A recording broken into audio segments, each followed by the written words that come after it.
இந்த காணொலியை தொடர்ந்து பார்க்கறதுக்கு முன்னாடி மறக்காம தமிழ் ஜனம் சேனலை சப்ஸ்கிரைப் பண்ணிடுங்க. 1947 ஆகஸ்ட் 5ஆம் தேதி தேச பிரிவினையில் உடன்பாடு இல்லாத பஞ்சாப் கவர்னர் ஜென்கின்ஸ் வன்முறைகளை கட்டுக்குள் கொண்டு வருவது குறித்து ஆலோசனையில் ஈடுபட்டிருந்தார். கோடீஸ்வரர்களாக இருந்த இந்துக்களும் சீக்கியர்களும் முஸ்லிம்களால் அடித்து விரட்டப்பட்டு அகதிகள் முகாமில் அடைக்கப்பட்டிருந்தனர். ராவல்பிண்டி வழியாக லாகூருக்கு சென்ற காந்தி அகதிகள் முகாமுக்கு சென்றார். 9,000 பேர் இருந்த அந்த முகாமில் ஒரு பெண் கூட இல்லை என்பது குறிப்பிடத்தக்கது. தேச பிரிவினையால் உயிர் தப்பினால் போதுமென்று ஓடிவந்த இந்து மற்றும் சீக்கிய பெண்கள் அனைவரையும் பாகிஸ்தானின் முஸ்லிம் தேசிய படை பாலியல் ரீதியாக துன்புறுத்தியதோடு உயிரோடு எரித்து கொண்டுள்ளது. காந்தி இந்த முகாமுக்கு சென்றது அங்கிருந்தவர்களுக்கு ஆத்திரத்தையும் கோபத்தையுமே ஏற்படுத்தியது. அதே நாளில் லாகூரில் வாழும் இந்துக்களும் சீக்கியர்களும் தங்கள் மீதான தாக்குதல்களை கண்டித்து முழு அடைப்பு போராட்டத்தை நடத்தினார்கள். ஏராளமான RSS தொண்டர்கள் லாகூரில் இருந்தனர். பிரிவினை நெருங்க நெருங்க லட்சத்திற்கும் மேற்பட்டோர் அகதிகளாக இந்தியாவில் தஞ்சமடைந்தனர்.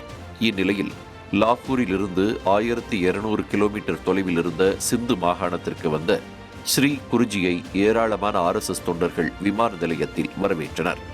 முன்னாள் பாரத துணை பிரதமர் LK அத்வானியும் அதில் ஒருவர். பாரத் மாதா கி ஜெய் என்ற முழக்கம் விண்ணை தொட்டு காற்றெங்கும் எதிரொலித்தது. இந்துக்களுக்கு நம்பிக்கையும் தைரியமும் ஊட்டும் வகையில் 10,000 RSS தொண்டர்கள் கலந்து கொண்ட பதசஞ்சலன் என்ற பிரம்மாண்ட பேரணி நடைபெற்றது. இன்னும் 10 நாளில் இஸ்லாமிய நாடாக போகும் பாகிஸ்தானில் இப்படி ஒரு பேரணி நடத்தியது மிகப்பெரிய ஒரு சாதனையே.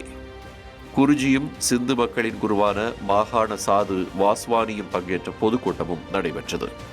ஹிங்கலாஜ் தேவியால் புனிதமான இந்த பூமி, ராஜா தாகிர் அரசாண்ட இந்த பூமி பாகிஸ்தானுக்கு போவது வருத்தமளிப்பதாக கூறிய ஸ்ரீ குருஜி, முஸ்லிம் லீக் வன்முறை வெறியாட்டத்தின் மூலம் பாகிஸ்தானை அடைந்துள்ளது, காங்கிரஸ் முஸ்லிம்கள் முன் மண்டியிட்டு உள்ளது என்றும் தெரிவித்தார். மேலும் இது நீண்ட நாள் நீடிக்காது என்றும் அதுவரை இந்துக்கள் ஒருவருக்கொருவர் உதவியாக இருக்க வேண்டும் என்றும் கேட்டுக்கொண்டார்.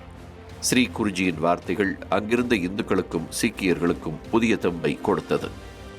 ஏராளமான இந்துக்கள் தங்கள் எதிர்காலம் குறித்த அச்சத்தில் இருந்தனர். தங்கள் முன்னும் நாட்டின் முன்னும் இருக்கும் சவால்களை எப்படி சமாளிப்பது என்று ஸ்ரீ குருஜியிடம் ஆலோசனை பெற்றனர்.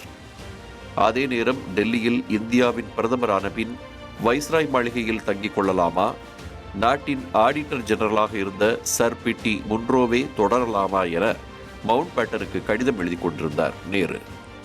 டெல்லி அமைதியாக இருந்த நிலையில் பஞ்சாப், சிந்து, வங்காளம், பலுசிஸ்தான் ஆகிய மாகாணங்கள் இஸ்லாமிய வன்முறையின் கோரப்பிடியில் சிக்கியிருந்தன. கராச்சியில் இந்துக்களின் எதிர்காலம் என்னவாகும் என்று ஸ்ரீ குருஜி சிந்தித்துக் கொண்டிருந்தார். மேலும் இது போன்ற பல்வேறு சுவாரஸ்யமான தகவல்களை தெரிஞ்சுக்கிறதுக்கும் தமிழ் ஜனம் சேனலை மறக்காம சப்ஸ்கிரைப் பண்ணிக்கோங்க.